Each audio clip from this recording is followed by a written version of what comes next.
Wais, apakah juga dapat diartikan kenapa ekspor kita anjlok begitu ya secara tahunan dan cukup dalam ini juga karena memang industri atau aktivitas industri di China sebagai negara tujuan ekspor kita ini juga sedang melemah?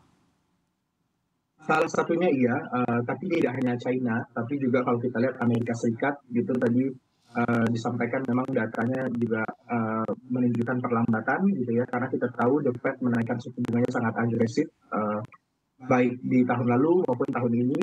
Kemudian juga kalau kita lihat Eropa, ECB masih meningkatkan suku bunga acuan di tengah inflasi yang masih tinggi. Nah ini kan tujuannya adalah memperlambat aktivitas ekonominya dari sisi permintaan sehingga inflasinya bisa kembali melandai di negara-negara tersebut. Nah akhirnya itu berdampak kepada daya beli masyarakat di sana untuk produk-produk ekspor kita juga.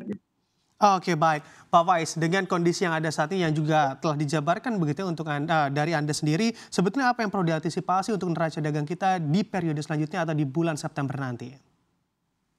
Ya, di periode-periode mendatang mungkin kita memang harus anticipate kembalinya tren normal dari pra pandemi gitu ya. Kalau kita lihat kan memang uh, kita sebenarnya 2 tahun 3 tahun terakhir itu trade surplusnya terdorong oleh harga komoditas yang meningkat.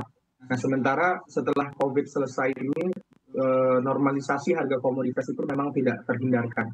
Artinya adalah kalau kita memang melihat ekspornya dari sisi harga komoditasnya akan ternormalisasi, ini akan menyebabkan trade surplus kita itu akan terus mengalami penurunan gitu, Mas Bram. Nah, penurunan ini yang nantinya bisa berkontribusi terhadap current account deficit. Sebelum pandemi kita lihat current account kita itu kan defisitnya bisa sampai 2 maksimal mungkin sekitar hampir 3% dari GDP kita.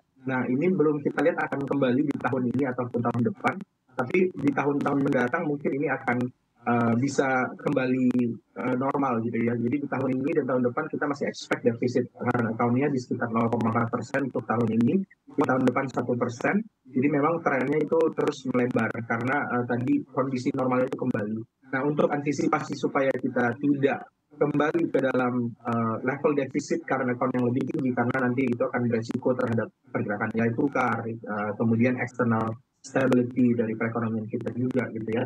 Itu adalah memang salah satunya adalah kebijakan struktural yang mana kita sekarang sedang lakukan. Nah, memang di dalam short term ini kita mungkin nggak bisa lihat dampaknya secara langsung gitu karena memang ada beberapa kebijakan salah satunya hilirisasi yang sangat kita gadang-gadangkan ini dalam short term mungkin akan belum terlihat dampaknya, tapi in the mid term to long term saya rasa ini cukup baik gitu untuk menambah value added ekspor kita agar kita tidak terlalu depend kepada harga raw commodity untuk ekspornya.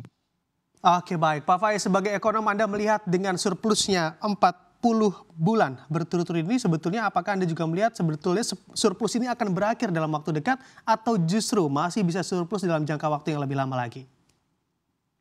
Iya, kalau kita lihat tren normalisasi harga ekspor komoditas kita memang terus berlanjut.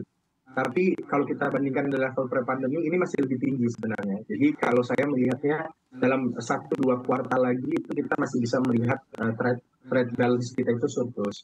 Sehingga kalau pertanyaannya adalah apakah ini akan berlanjut, saya pikir masih akan berlanjut dalam 1-2 kuartal lagi.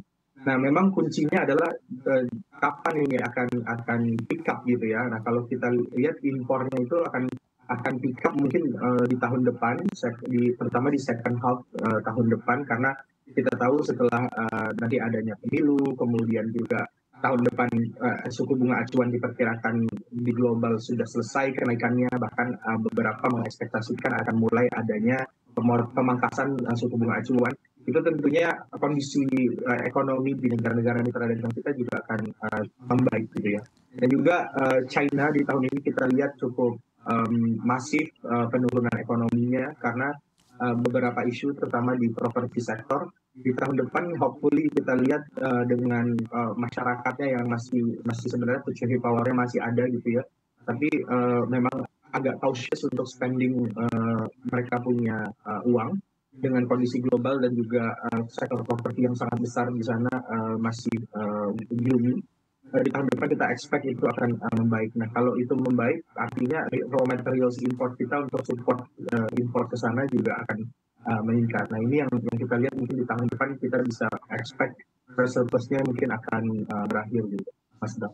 Oke, baik. 2 kuartal lagi begitu ya transfer plus ini yang Anda katakan memang nantinya juga akan berakhir. Sebetulnya dari kebijakan yang dibutuhkan, kebijakan apa yang kira diperlukan oleh para pelaku usaha juga agar memang bisa menjaga setidaknya untuk dari transfer plus ini, walaupun Andi kita ketahui bersama ini memang asalnya dari tekanan global yang terjadi. Ya kalau kita lihat, kalau dari pelaku usaha mungkin lebih kepada tergantung bisnis dan sektornya ya, Mas Bram ya.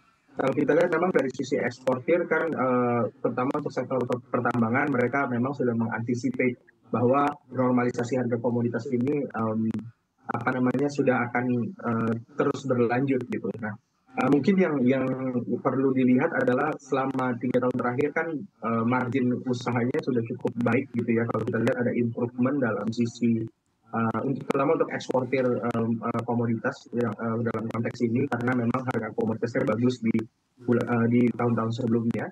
Ini yang harus menjadi landasan bahwa untuk cash flow management kemudian juga business planning ke depan itu harus lebih wise terkait dengan perkiraan dari margin ke depan.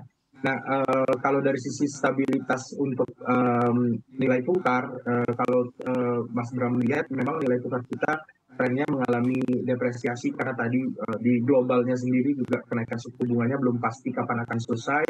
Kemudian juga trade surplus kita narrowing terus gitu ya. Ini juga menyebabkan tren dari depresiasi itu. Nah, ini mungkin juga menjadi faktor yang dipertimbangkan pelaku usaha untuk melakukan lindung nilai terhadap transaksi valuta asingnya gitu ya.